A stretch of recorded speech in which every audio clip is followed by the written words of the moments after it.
പ്രധാനമന്ത്രി മോദിയിൽ നിന്ന് പഠിക്കൂ. ഗാസ യുദ്ധത്തെക്കുറിച്ച് ഇസ്രായേലി വിദഗ്ധന്റെ ഇന്ത്യയെക്കുറിച്ചുള്ള പാഠമാണ് ഇപ്പോൾ ചർച്ചയാകുന്നത്.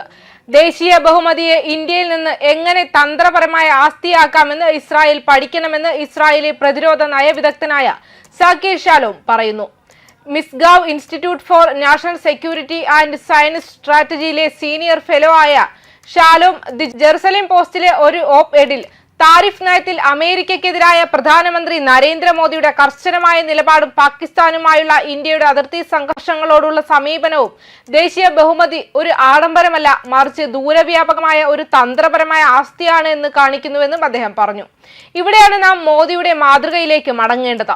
ട്രംപിൽ നിന്നും വാക്കാൽ ശക്തമായ ആക്രമണങ്ങൾ നേരിട്ട മോദി ക്ഷമാപണം നടത്താൻ തിടുക്കം കാട്ടിയില്ല. പകരം രാഷ്ട്രത്തിന്റെ അന്തസ് ഉയർത്തിപ്പിടിച്ച് ശക്തമായി പ്രതികരിക്കാൻ അദ്ദേഹം തീരുമാനിച്ചു.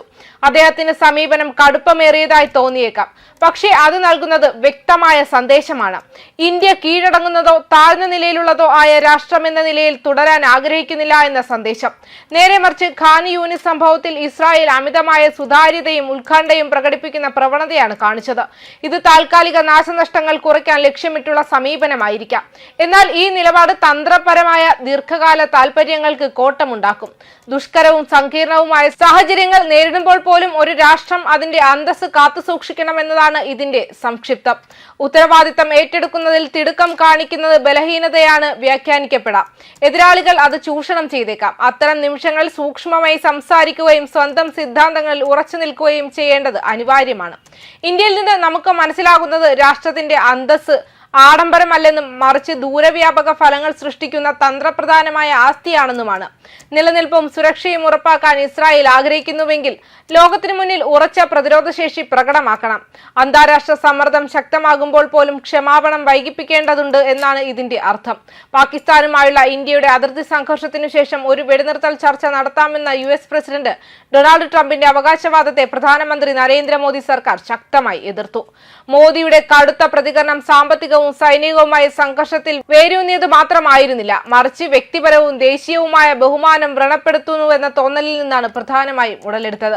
പ്രസിഡന്റ് ട്രംപിൽ നിന്നുള്ള 4 ഫോൺ കോളുകൾ അദ്ദേഹം നിരസിച്ചു. ഈ സാഹചര്യത്തിൽ ഇസ്രായേലിന് പ്രധാനപ്പെട്ട ഒരു കാര്യം പഠിക്കാൻ കഴിയും. ഗാസയിലെ ഖാൻ യൂനിസിലെ നാസർ ആശുപത്രിയിലുണ്ടായ ബോംബാക്രമണത്തിൽ 20 പേരെങ്കിലും കൊല്ലപ്പെട്ട സംഭവത്തിൽ ഇസ്രായേൽ സർക്കാരും സൈന്യവും നടത്തിയ തിടുക്കത്തിലുള്ള പ്രതികരണത്തെ അദ്ദേഹം വിമർശിക്കുകയും ചെയ്തു. ഇസ്രായേൽ പ്രതിരോധ സേന ചീഫ് ഓഫ് സ്റ്റാഫ്, പ്രധാനമന്ത്രി ബെഞ്ചമിൻ നെതന്യാഹു എന്നിവരുടെ വ്യത്യസ്ത പ്രതികരണങ്ങൾ അന്താരാഷ്ട്ര പൊതുജനാഭിപ്രായത്തെ ശാന്തമാക്കാനുള്ള ആഗ്രഹം മാത്രമല്ല, സംഭവത്തിന്റെ അനന്തരഫലങ്ങളെക്കുറിച്ച് ശ്രദ്ധേയമായ ഉത്കണ്ഠയും ഒരുപക്ഷെ പരിഭ്രാന്തിയും പോലും പ്രകടിപ്പിച്ചുവെന്നും അദ്ദേഹം പറഞ്ഞു.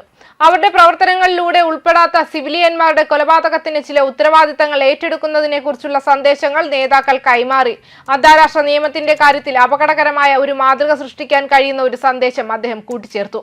പ്രതിരോധ വിദഗ്ധൻ ഇസ്രായേലിന്റെ സാഹചര്യത്തെ ഇന്ത്യയുമായി താരതമ്യം ചെയ്തുകൊണ്ട് പറഞ്ഞു, പ്രസിഡന്റ് ട്രംപിൽ നിന്ന് ഇന്ത്യ അഭൂതപൂർവമായ വാക്കാലുള്ള ആക്രമണം നേരിട്ടപ്പോൾ പ്രധാനമന്ത്രി മോദി ക്ഷമ ചോദിക്കാൻ തിടുക്കം കാട്ടിയില്ല. പകരം ദേശീയ ബഹുമാനം ഉയർത്തിപ്പിടിച്ചുകൊണ്ട് ശക്തമായി പ്രതികരിക്കാൻ അദ്ദേഹം തീരുമാനിച്ചു. ഒരുപക്ഷെ അദ്ദേഹത്തിന്റെ സമീപനം കഠിനമായി തോന്നിയിരിക്കാം, പക്ഷേ അത് വ്യക്തമായ ഒരു സന്ദേശം നൽകി. ഇന്ത്യ ഒരു കീഴാള അല്ലെങ്കിൽ താഴ്ന്ന സംസ്ഥാനമായി പരിഗണിക്കുന്നത് അംഗീകരിക്കില്ല. നേരെ മറിച്ച് ഖാൻ യൂനിസ് സംഭവത്തിൽ ഇസ്രായേൽ അമിതമായ സുതാര്യതയും ഉത്കണ്ഠയും പ്രകടിപ്പിക്കുന്ന പ്രവണത കാണിച്ചു. ഹ്രസ്വകാല നാശനഷ്ടങ്ങൾ ലഘൂകരിക്കാൻ ലക്ഷ്യമിട്ടുള്ള ഒരു സമീപനമായിരിക്കാം ഇത്, പക്ഷേ ദീർഘകാല തന്ത്രപരമായ താൽപര്യങ്ങൾക്ക് ദോഷം ചെയ്യും. ബുദ്ധിമുട്ടുള്ളതും സങ്കീർണവുമായ സാഹചര്യങ്ങളെ നേരിടുമ്പോഴും ഒരു രാജ്യം അതിന്റെ ദേശീയ അഭിമാനം സംരക്ഷിക്കണമെന്ന് പറഞ്ഞുകൊണ്ട് അദ്ദേഹം ഉപസംഹരിച്ചത്. ഇന്ത്യയിൽ നിന്ന് നമ്മൾ പഠിക്കുന്നത് ദേശീയ ബഹുമതി ഒരു ആഡംബരമല്ല, മറിച്ച് ദൂരവ്യാപകമായ ഒരു തന്ത്രപരമായ ആസ്തിയാണെന്നാണ്. ഇസ്രായേൽ അതിന്റെ സ്ഥാനവും സുരക്ഷയും ഉറപ്പാക്കാൻ ആഗ്രഹിക്കുന്നുവെങ്കിൽ അത് ലോകത്തിനു മുന്നിൽ ഉറച്ച പ്രതിരോധശേഷി പ്രകടിപ്പിക്കണമെന്നും അദ്ദേഹം കൂട്ടിച്ചേർത്തു. ന്യൂസ് ഡെസ്ക് കർമ്മ ന്യൂസ്.